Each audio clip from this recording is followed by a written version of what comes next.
حافظ آدم ملک کی تقریب دستار بندی جامعہ مسجد نور الخدا برمنگھم میں کی گئی، جس کا آغاز تلاوت قرآن پاک سے ہوا۔ تلاوت کی سعادت حافظ اسماعیل خان نے حاصل کی۔ نعت رسول مقبول صلی اللہ علیہ وآلہ وسلم محمد ریاض سیماب نے پڑھی۔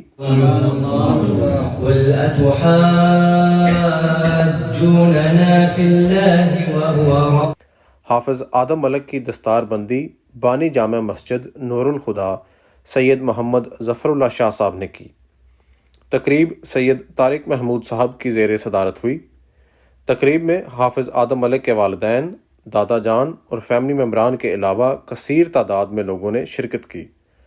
حافظ آدم ملک کے والد اور دادا جان نے آدم ملک کے حافظ بننے پر آدم ملک اور ان کے استاد محترم حافظ احسان المصطفیٰ کو پھولوں کے ہار پہنائے، ان کی کاوش کو سراہتے ہوئے مبارکباد پیش کی اور شکریہ ادا کیا۔ اس موقع پر حافظ آدم ملک نے کہا کہ میرے حافظ قرآن بننے پر میرے استاد محترم حافظ احسان المصطفیٰ، والدین اور میری فیملی کے ممبران نے بہت تعاون کیا، جس پر میں ان کا شکر گزار ہوں۔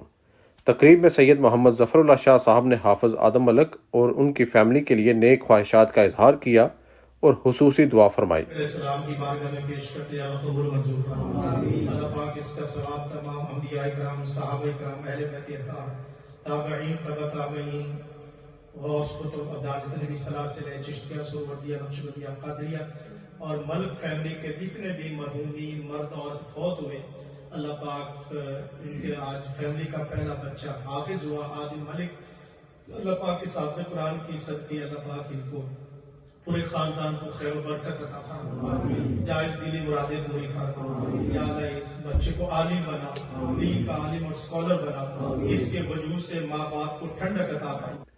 تقریب کے آخر میں ملک فیملی کی طرف سے مٹھائی تقسیم کی گئی اور کھانے کا بھی انتظام کیا گیا تھا۔ علی رضا، شمع نیوز، برمنگھم۔